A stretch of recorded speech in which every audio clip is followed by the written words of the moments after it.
really lean into what makes you different than other people in your niche. And what is it that you can bring in here and find a gap that you can run through, which will help you to be able to accelerate that income and that potential instead of just trying to be like everything else that you see online.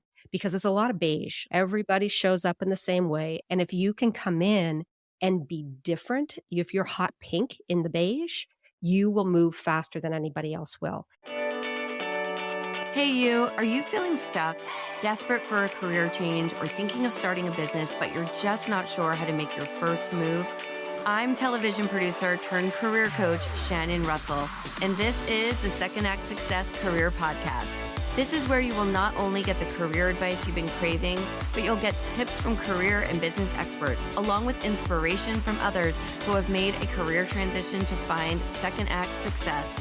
Let's get started. This is a no BS episode of the Second Act Success Career Podcast because I will be joined by Jan Ditchfield, an award-winning business strategist and host of the No BS Business School podcast. Jan turned her 20-year career as a professional fundraiser into a six-figure online business, and she's never looked back. We are going to learn from Jan today on the episode, so let's dive in. This is my friend, Jan Ditchfield. Jan Ditchfield, welcome to the show. I'm so excited to have you here. I'm honored to be here. Thank you so much. So Jan and I have met through a podcast coaching group that we are in with Adam Shively from Podcasting Business School. And it's been so great to get to know you through that group. And I'm excited to be able to dive into your story a little bit more here and share how you went from being a professional fundraiser to an online business coach. So why don't you take me back to the beginning? How do you decide to get into the fundraising space?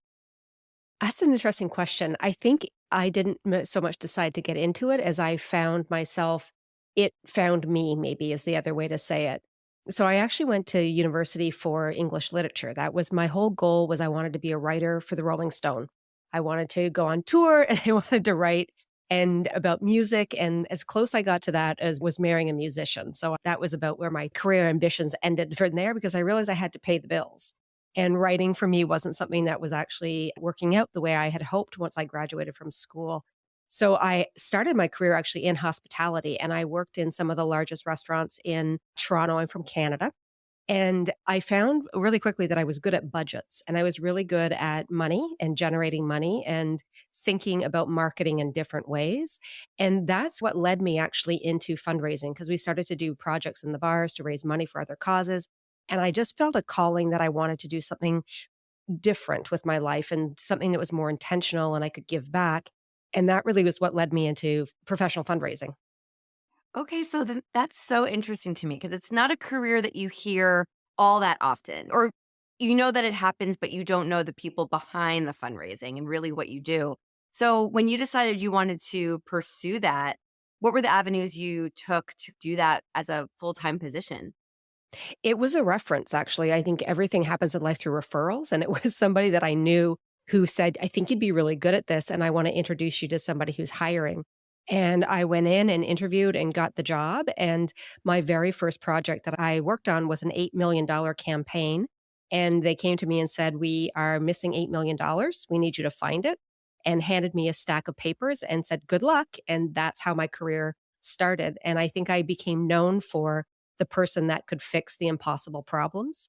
So I was a professional fundraiser for years. And then I went on to actually moving even further into the industry and started going in as a gun for hire and helping charities be able to right the ship. So I would come in, redo operations, raise money, do a lot of marketing campaigns, fix things and leave. And I would just go from project to project after that. That must have been really fun, though. It's like the freelance writer lifestyle, but you're going through these different charities and helping them. And wow, how fulfilling that must have been for you. Yes, and also very stressful, to be honest. I think a lot of people don't realize the stress that goes along with being a professional fundraiser because we're the ones who are responsible for the safety of that organization. So while the CEOs run it and there's the people who do the service provision, we are the ones responsible for the money. And if the money doesn't come in, then the charity doesn't function. And then people get laid off. And there's just a lot of pressure that comes along with fundraising. And we have very tight deadlines. We have very large expectations placed on our shoulders, and it can be a really stressful profession. Wow. Yeah, I can see that. That's definitely a lot of pressure. How long were you in that world before you decided to pivot? I was 15 years into my career. I think at that time I was somewhere in that range, 12 to 15 years before I was like, I think it's time for something different. I also had founded two of my own nonprofits along the way. So I have that background as well of being the person that was responsible for running my own. And I ran one for close to 10 years and then very successfully across Canada. And the other organization still exists, but there's a CEO in place. And I sit as the chair of the board, but we have a team now that runs everything for us. What is that one? Do you want to share that with us in case anyone wants to check it out and support? Yeah, for sure. It's called Bridge C14, and it's an organization that helps people who are going through the medical assistant dying process in Canada through all stages of grief. So from the beginning process to navigating, asking for assistance to after the procedure and being able to grieve in a place where they feel supported by peers and understanding how it's a different process for those who experience MAID than it is for people who experience death in a different way. Oh, what a great cause.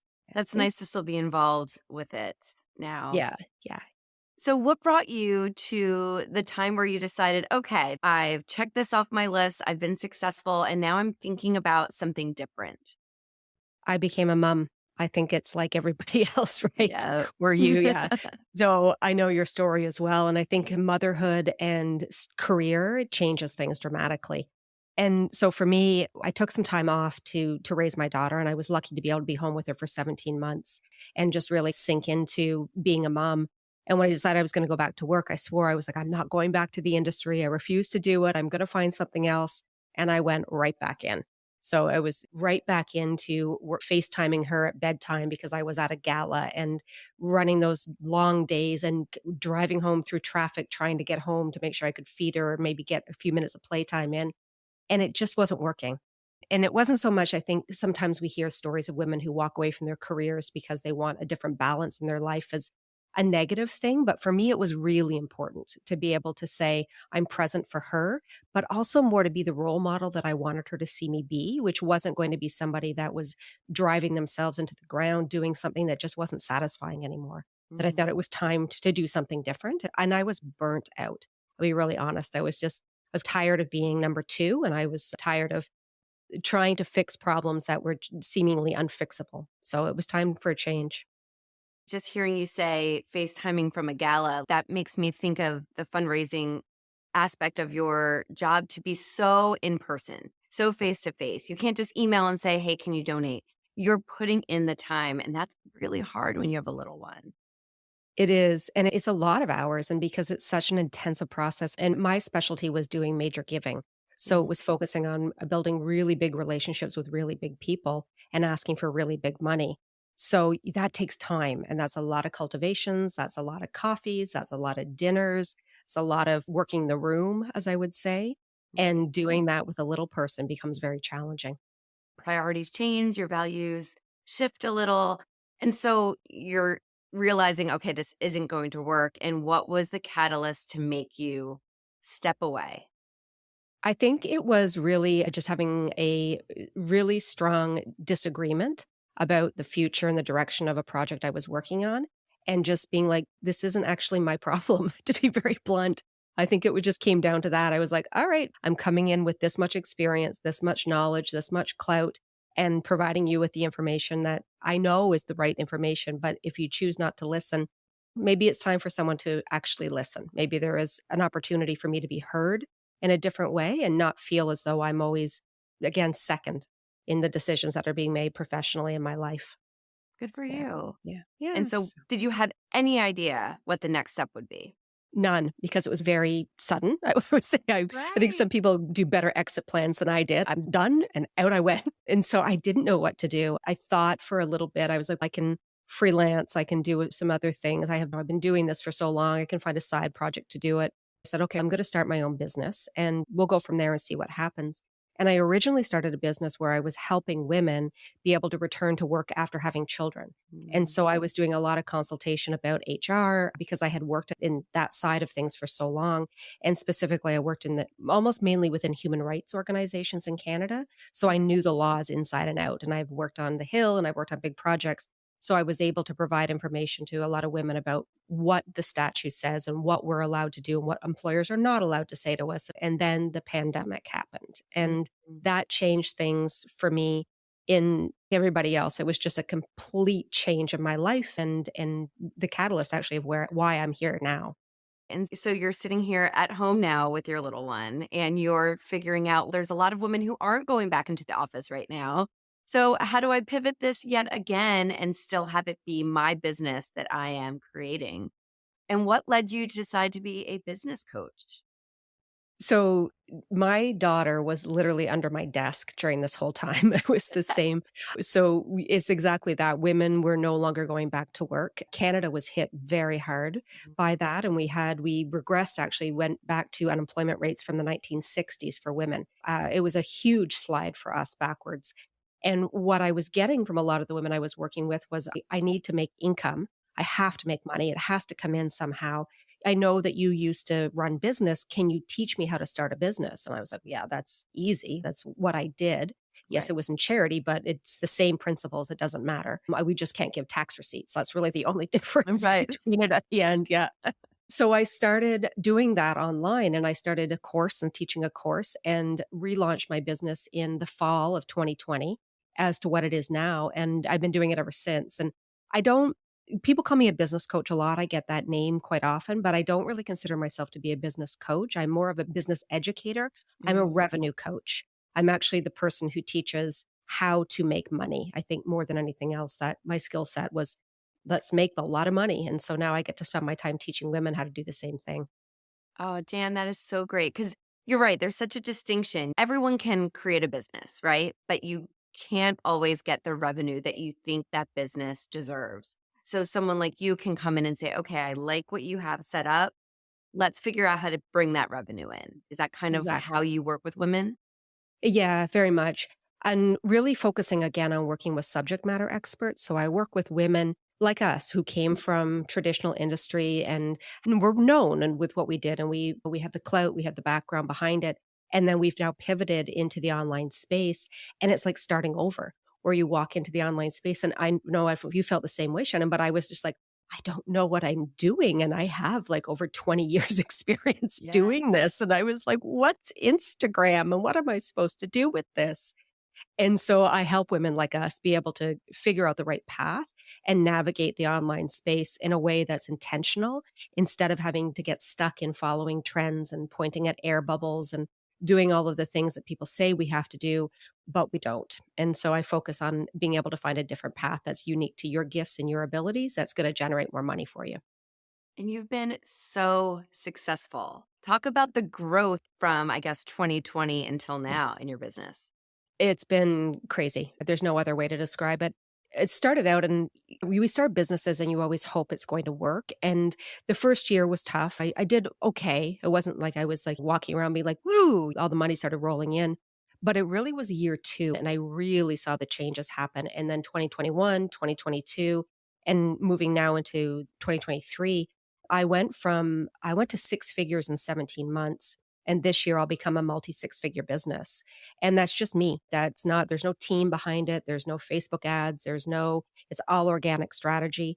I think it was just the ability to really tap in and understand my women. And because I am the same, like I understand it, I've lived it, I've navigated it, I've got caught in the same traps that everybody else gets caught in. I just happen to have that ability to understand business in a way that's a bit different Mhm. and know how to tap into people for money, for generation of revenue. So I get to spend all my time now working with women in a completely different fields. Everybody does different things, but really focusing on how can we make you different from everybody else in your niche and how can we really scale your revenue quickly. Wow, congratulations on that Thank growth. you. That's really unheard of. That's Yeah. amazing. These women that you work with, are they coming to you just with an idea or do they have businesses that are already set up and they just want to grow them? It's a bit of both. What I have mainly are a lot of women who are coming in and have, again, existing experience from the real world. And so whether that be they work for someone else or whether that is that they have their own bricks and mortar or an in-person business, and now they're trying to understand how can I get that revenue line coming from the online space? So I want to scale, I want to add something new. And we say, let's look at what you have that is really unique and really different and let's wrap that into an online package and sell it so that again either a full transfer online or we can just get that six-figure income coming from the online space. So I'm really trying to help women get into again the six-figure and deep side of the world because there's so few of us who make six figures as women in business. So only 12% of us ever get there. So I'd Mhm. like to see that number change because I think it's really important again that we lean into doing business differently, we look at business differently, and we navigate the online space differently than what is typically taught to. Because I think women we're always marketed to as follow your passion and the money will come, believe in your dreams. You don't need a plan. You don't need to do any of those things. Just get out there and show your stuff and people will love you. And it doesn't work that way. I am a bit more of the pragmatic, Yeah, maybe I think would be a good word, pragmatic coach or pragmatic educator, which is about no fluff, no BS. Let's get down to brass tacks. What do you can you do and what that's people will pay you for? And now how can we scale it? And if no one will pay you for it, don't waste your time, figure out something else. I love that. No BS. I see both sides. Yes, follow your passion, go and do it, but have those steps and those skills and those techniques to make it grow, to make it happen. So I see where that's where you come in to really say, okay, I see what your idea is. I see what you have outlined here. Let's really make it so that you can be one of that 12% that now is making six figures. And honestly, that stat is astoundingly sad. Yeah. And it gets worse the higher up we go. So it's Hmm. now this 1% of women actually hit seven figures in business online. And it's remarkable because again, women are so powerful in so many ways, especially in mainstream industry where we come out of. And I came from, again, charity, where the majority of the people in charity are women, except for at the top or at the boardroom. And then that's where the shift starts happening. And I think it's like that in a lot of industry where when you look at the boardroom or you look at who the C suite is, very few women are there. And I think it's time for us to step into that more, but as the owners of our own business, because I Yes. do believe very strongly that our passions matter. I'm very passionate about what I do. But if we don't have that balance between understanding profit, it doesn't matter how passionate you are. You're also not doing yourself any favors or you're not honoring your talents or your gift by knowing how to monetize them effectively, Mhm. because that's what's going to set you up to be able to be a better parent, to be a better spouse, to be able to be independent, to be able to make your own decisions in life is because you can financially do that. And that's going to come through really smart career choices, really smart entrepreneurial choices, being a smart woman and leaning into that. When you and I were both in our professional corporate careers, we could achieve that success going up that ladder. Then the pandemic comes. Now we're home and we've got the kids, and it just makes sense for women to be their own bosses online, right? Because going back into that office, those FaceTime calls late at night, all of those moments make it that much harder for women to get into the boardroom and just stay at that level, making that revenue that we deserve when we're balancing everything else. Of all the things that came from the pandemic, of how it really did set us back, it also opened up opportunities for us that we never would have had before, Mhm, which was we got scrappy. Women got scrappy. We leaned into setting boundaries far more than we ever did before. mhm, We were able to say, I'm not going to go back. I'm not doing this anymore. I am going to establish my own roots, my own history, my own legacy. And I'm going to build a business that's really important to me, but it's also helping people around me. And that's all the women I work with are that. They're all focused on legacy and generation of wealth, but how we define wealth, not necessarily how corporate defines wealth. yes. Oh, I love that. Hey there, my friend. Shannon here, just popping in quickly because I'm wondering, is this episode getting you thinking? Are you starting to come up with ideas for your second act? Maybe it's changing careers, writing a book, starting a business. Whatever it is, I am here to help. You can book a free discovery call with me so that we can chat about your next steps. So head over to secondactsuccess.co/coaching. Now let's get back to the episode. I love talking about the threads of how we got from our first act to our second act. What are some of the techniques that maybe you've taken from the fundraising aspect of your act one and what you use in your teaching with your clients now to really build revenue in their online businesses? It's everything, to be honest. My entire program that I run is built off of how to raise money in charity, and I've just transferred those skills into the online space. So I'm teaching how to generate money in the online space by building relationships. So it's very relationship marketing driven. It's understanding how to sell to people in a very condensed timeline to get the largest return possible. It's about understanding touch points and how to really listen and make people feel connected to you in a way that's deeper than just what a Facebook ad would do or typical online marketing will do. Because I think there's a lot of the time we get that idea in online marketing that we just show up and let's do a webinar and everybody's just going to buy from you. I always say, do not do a webinar. Show up differently for how you sell. Learn to sell to the person, learn to sell a room, learn how to be able to walk in and work your space, and learn to build really deep, authentic relationships because that's what's going to generate more money for you. And the women I work with are seeing conversion rates anywhere from 15 to, I just personally recently just finished a launch and I had a 45% conversion rate in the online space, which is unheard of. It's usually 1 to 3%. And all of that is from using charity techniques because that's how we got so much money was by selling differently. And I always joke, if you want to learn how to sell, learn from a fundraiser because we are the best at it. No one ever knows we're selling. That's the thing. So Yes. everyone's like, I feel so great. And you're like, yay, so do I. So it's all about building that relationship that's going to lead to revenue. So it's not about posting videos of us dancing. It's about really who you are and a lot more of value rather than just showing up and keeping your fingers crossed. Exactly. Really understanding too where to put your time and your efforts because we need social media. Absolutely. I think it's a very important part of what we do, but it isn't the only channel. And when we move from the real world into the online space, when we've come in here, what we're getting taught to do all the time is just do, Instagram, just do TikTok, just do reels, just do this, lean more into it because that's what's going to sell. And so we do because you must be the expert. I'm not the expert at this, but we forget about all the talents that we actually already possess from knowing how to build relationships in real time, in real life. And Right. that skill set works here just as well. You just have to make your own a virtual room. So it's all about manipulating the situation than it is having to not use the skills you already possess. So that's why with my women, we really lean into you already know how to do this. Let's just create a virtual room for you to work and lean into networking far more. And which is why podcasting to me is always like podcast all the time. I think this is like one of the best platforms for networking and business growth. Oh, yeah. Let's talk about your podcast then. No BS Business School. Mm. It's such an incredible name. You have such great content. I absolutely love it. Tell me all about it and where you were in the process of deciding, okay, I'm going to go down the podcasting route as well. I launched the podcast in, I think it was December of 2020. And I had no idea what I was doing. I think all of us are like, I was like, they said I need a podcast, so I'll start a podcast.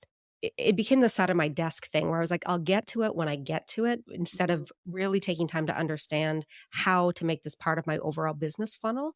And really, like for me now, what it is, it's where I start. Like it's the most important thing in my business, but it took time to get there. And it was actually Adam, I was working with Adam Shibley, who helped me be able to really reframe the entire process of the podcast and know how to use it in a way that was more effective, but also in a way that I could show up more authentically on it because I felt that was always something with me where I was like, I don't know what to talk about and I don't know what to say and I don't want to offend anybody and I don't so what do I do once the microphone gets in front of me? And Mhm. finding that platform with No BS Business School changed everything for me. And now I'm up to 3 episodes a week, having great conversations with guests and really wanting to move the show. My vision of where I want it to be is in the top 1%, and we're getting there. It's coming. Yeah. But is I love my show so much. It's really important to me. I always say it's the love letter to the women I work with is what my podcast is. And it's that amazing free content, right? Even if you can't afford to work with you, you can get this content from Jan here on the podcast. And it's just also giving people a way to know about you and your personality and if you're a good fit to work together. It is, and I like experimenting with it. I think there's a creativity that comes along with podcasting that I really appreciate, where I can try new things and I can experiment. I run a lot of workshops off of my podcast where I'll just do 5 episodes in 1 week and drop something where I'm like, here, you can learn all about this. Go do it now. Yeah. And I enjoy it. It just, in the conversations I can have with guests who come on, and I'm naturally curious. I think that's one of the things I love so much is being able to just say, I want to know about you and tell me how you got here and tell people what your mistakes were and tell people what the things you're proud of. And let's just have an inspiring conversation that's going to help other people be able to do the same as you. It's a freeing platform. And I appreciate that very much.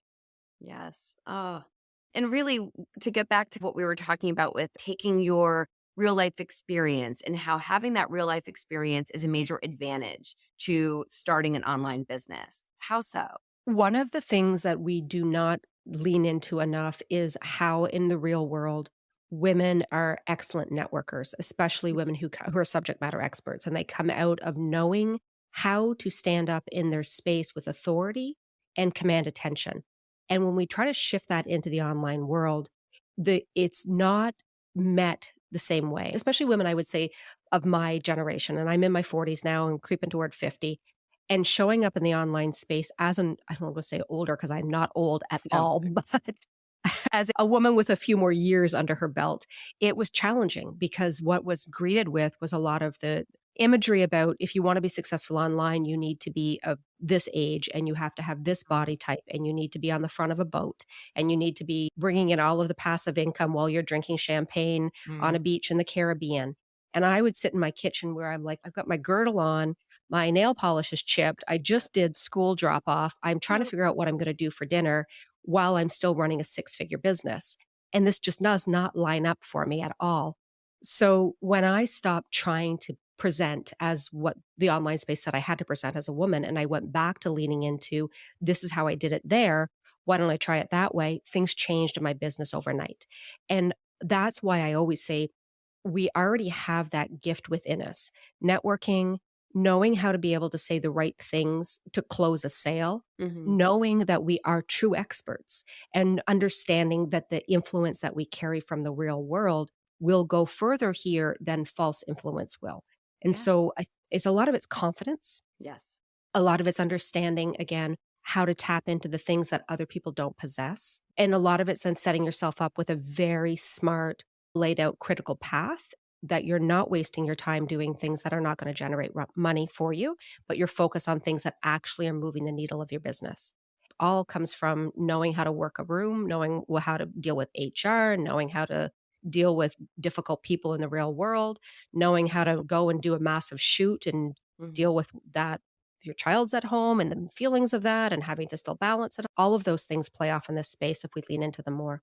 I think a lot of that identity kind of imposter syndrome that I don't like that phrase, but I feel like that really does identify that you can have all this experience and be this big wig. And when you're trying something new, you just shrink a little bit at first and you Yes. try to convince yourself first that you can do this. And it takes that confidence that you mentioned earlier of just finally leaning into it and saying, no, I know that I did this. So therefore I can succeed here.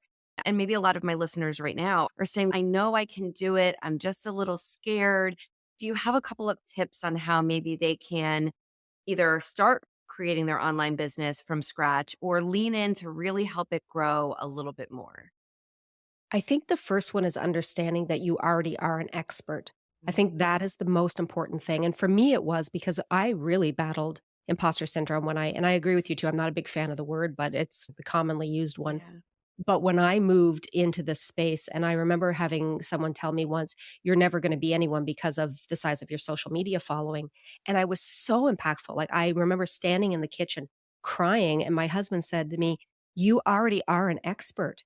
And I was like, that's right, I am. Like, Yeah. why should I allow my social media following to negate everything that I've done in my career? And so having that mindset, I think, is the most important thing to walk in is come in with a success mindset. You Hmm. already are an expert. You already know what you're talking about, more about what you're talking about than most people in the online space do. They've just been here longer. That's the only thing. It has nothing to do with us starting from scratch. It's just us having to learn to navigate a different space. So I would say that would be the first thing. And then the second thing would be to really lean into what makes you different than other people in your niche? And what is it that you can bring in here and find a gap that you can run through, which will help you to be able to accelerate that income and that potential instead of just trying to be like everything else that you see online? Because there's a lot of beige. That's how I always say the online space is just a sea of beige. Everyone says the same thing. Yeah. Everybody shows up in the same way. Everybody has the same influencer hat. And if you can come in and be different, if you're hot pink in the beige, you will move faster than anybody else will. And that comes from leaning into what you already know how to do from the real world. And again, we know the things that we need to do. We just, no one's ever taught us how to do it in this zone. All right, it's time for our 5 fast cues of the week. Here we go. Name one thing that these different chapters in your life have taught you. How to be resilient. I think that more than anything else, if I would come out and say, what has life taught me going through what I've gone through is resiliency, and how important that is if you want to be an entrepreneur or if you want to make a midlife change or create your second act. You need to be resilient because not everything is going to go the way that you plan it. You're going to encounter things and people that are going to say, you've lost your mind. What are you doing? And you need to be able to stand in your own 2 feet and keep working through it because otherwise no one's going to do it for you. So I think for me, that's the biggest one. Would you recommend taking a leap into a big life change to your best friend? I would very definitely, but I also would say to do it planned. So I think that would be my learning lesson of jumping without the plan in place. That I think if I had planned it a bit better, it would have been an easier landing than it was when it first started. But I don't regret this at all. I'm very glad I did what I did. What is one piece of advice that you would give to someone who is trying to start their second act? Be unapologetically confident in the decisions you're making. Because again, it's going to go back to that not everyone is going to agree with what you're doing. And also, if you're making a second act, usually we're doing it at a stage of our life where we need to do it. And our runway is shorter. And we are going to encounter different things than other people do and who are earlier on in their career choices. And don't give up on what your own dreams are because they matter to you and therefore they matter to everyone else around you. But again, you are the person who's in control of making them come true. Nobody else will do it for you. So lean into it unapologetically. So what does the next act look like for you? Growing this business, and for me really is starting to focus quite honestly on exit strategies. And down the road, I think the next plan is I would really love to be full-time mom, and I'll have a teenager at that point. I think when I'm getting to that retirement stage, I had her later in life. So I would like to be able to, my final act just be there for her and be able to travel and see the world and give her amazing opportunities and memories, and me be able to sit back and say it was all worth it. I love that answer. So Jan, where can our audience connect with you? You can find me at No BS Business School for my podcast, and you can find me also online on Instagram at janditchield.co and then on the web at janditchield.co as well. Jan, this was so lovely. I'm so excited to have had a chance to share you with my audience. I just love being in the same circle with you in our podcasting group, and I just thank you so much. Thank you so much for having me. This was such a pleasure. Thank you.